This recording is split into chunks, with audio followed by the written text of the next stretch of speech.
Harley-Davidson is one of the most admired and recognized companies in the world. They are leaders in the industry. They are leaders in relationship marketing. And they are leaders in creating consistent growth.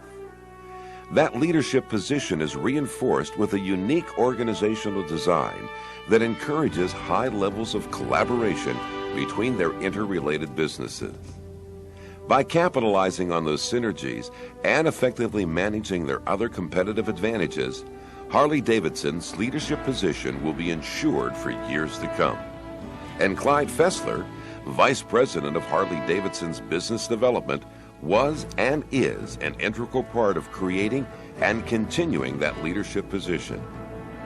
Clyde Fessler's presentation addresses reinventing the business with specifics on building a brand,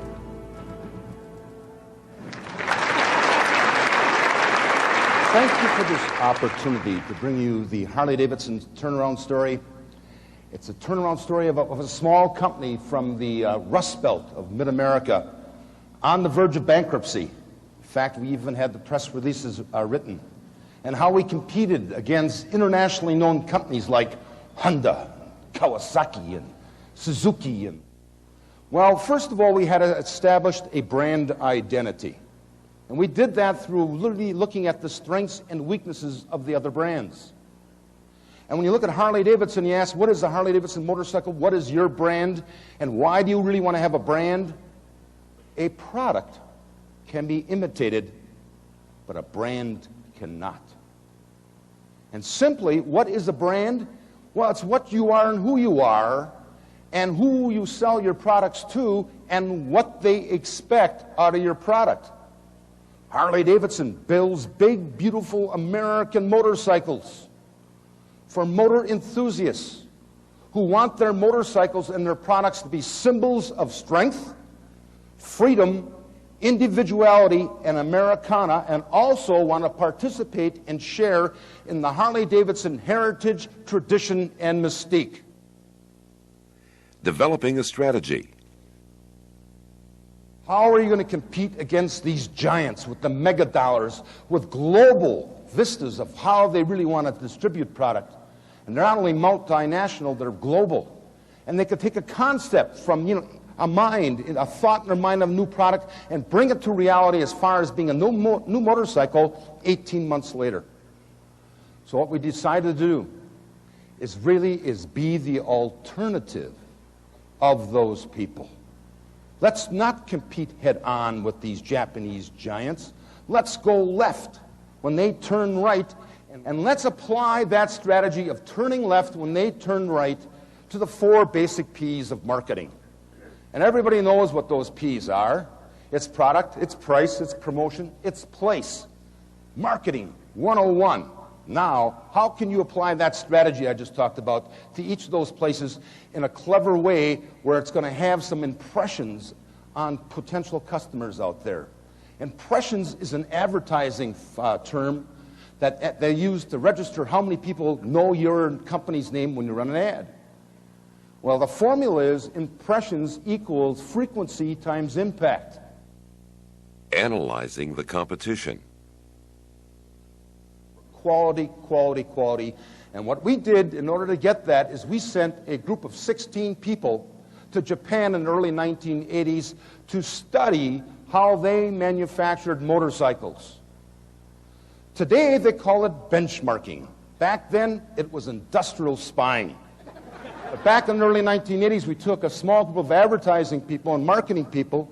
We headed up to Minneapolis and we went to a small conference room for about 5 days of really in-depth knowledge, and we analyzed the strengths and weaknesses not only of Harley, but of Honda and Kawasaki and Suzuki and Yamaha. I mean, back then it was called rolling up your sleeves and knowing your stuff. Today I think they call it SWOT analysis or something like that. Value migration. So we looked back into the old archives and we found out that we had been selling clothing and all kinds of accessories to our riders since 1914.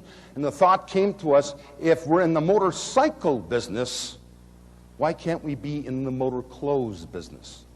So we manufacture a complete line of clothing that is functional and fashionable for all age groups. You look through our catalog, you'll find people in their 20s, 30s, 40s, 50s, 60s. Impactful advertising. Would you sell an unreliable motorcycle to guys like this? Hey, we got their attention, but we were talking to our core people. Another thing they started to do at that time was to copy our styling. We've been famous for this classical styling that you find in Mercedes and BMWs versus the radical things coming out of the Orient. We wanted to tell people about that, but when we found out that they were copying our motorcycles, we ran this ad, and this is an introductory page to a following double page in that motorcycle book, and it says, "Okay, Japan, your next prototype is ready." And when you turn the page, it says, "Maybe this time nothing will get lost in the translation," and we printed it in Japanese.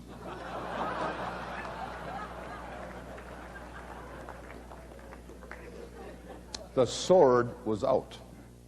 You know what the competition has when you buy a Honda, 35% depreciation when you start it up and go out the door. So we ran this ad. "If only you could stick this on your foreign bike at trade-in time." Driving a wedge between you and the competition. We bought ourselves back from AMF, and we have established this campaign called Motorcycles by the People and for the People, because the executives at Harley-Davidson ride their motorcycles, and as far as we know, the Japanese executives don't. Again, driving that wedge between us and them. Mr. Honda cannot ride from L.A. to Milwaukee, Wisconsin and raise $100,000 for muscular dystrophy and Jerry's kids. Mr. Davidson does. But several years ago, we had a big anniversary, and I can't read the copy of this, but it says something like to the extent is, "We have survived 2 wars, a depression, 16 presidents, and 1 Marlon Brando movie." Sounds like a party to us. And we invited everybody to Milwaukee, Wisconsin. But the way we did it was very unique, because we started from 12 different places in the nation, and all the vice presidents at Harley and the presidents made up into pairs selected, wherever they were going to ride from to Milwaukee, Wisconsin, converge on that city on the same day, and all the way we raised almost $1 million for muscular dystrophy and Jerry's kids. Turning negatives into positives. Another thing we did was we wanted to turn negatives into positives, and Harleys at that time were called hogs. And I don't know where that name came from, racing or something like that, but that was something that the press was always using in a negative way to identify our motorcycles, and what we wanted to do was take that and put it in a positive way. So we ran this ad with this piggy bank, and we talked about the durability and the rebuildability of the motorcycle and the fact that they didn't depreciate. And we ran this ad, and the telephones just ran off the hook for the next 3 months, and we sold 35,000 of these piggy banks at $35 a piece over the next year. Cha-ching, cha-ching. Growing the business through people. That 5th P that we call the most important part of the success of any business plan. And that 5th P with us is people. Because people, they're the difference between winning and losing.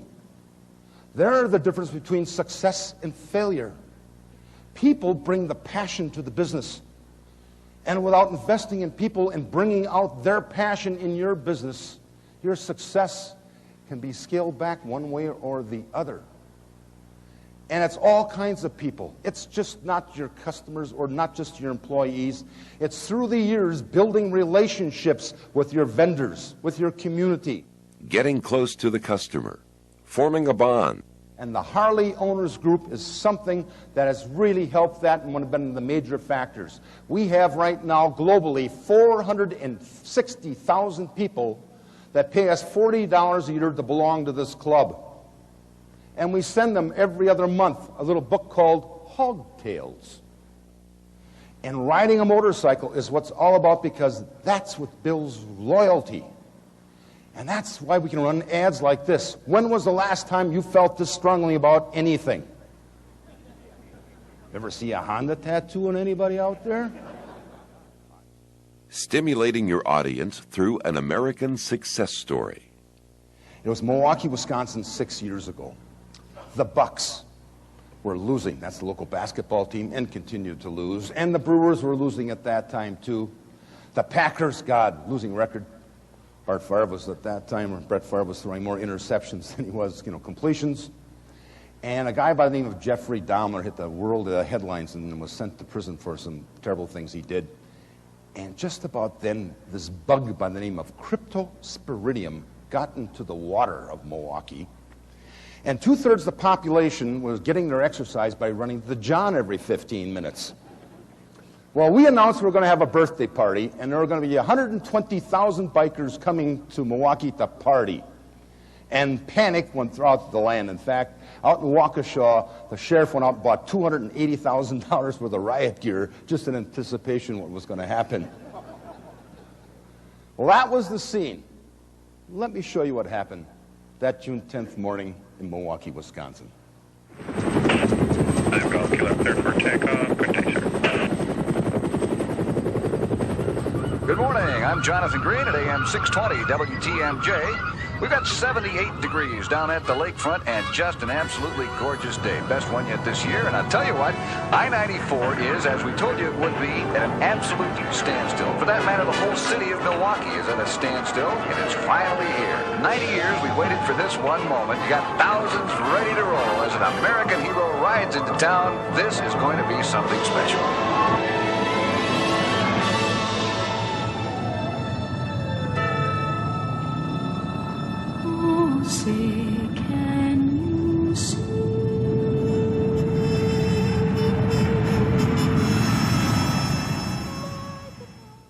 How to motivate your audience in changing paradigms. During this presentation, you've picked up a couple of pearls of wisdom, and I really hope that over the last couple days and the next several days that you really find some things that you can use in your business back at home, because it's coming with these fresh ideas and exchanging ideas with your peers is really what built the success of this organization. But if not, I'd like to leave you with this last thought. If you do what you've always done, you're going to get what you've always got. And with that, I say thank you. You've been a wonderful audience. I really thank you from the bottom of my heart. Thank you.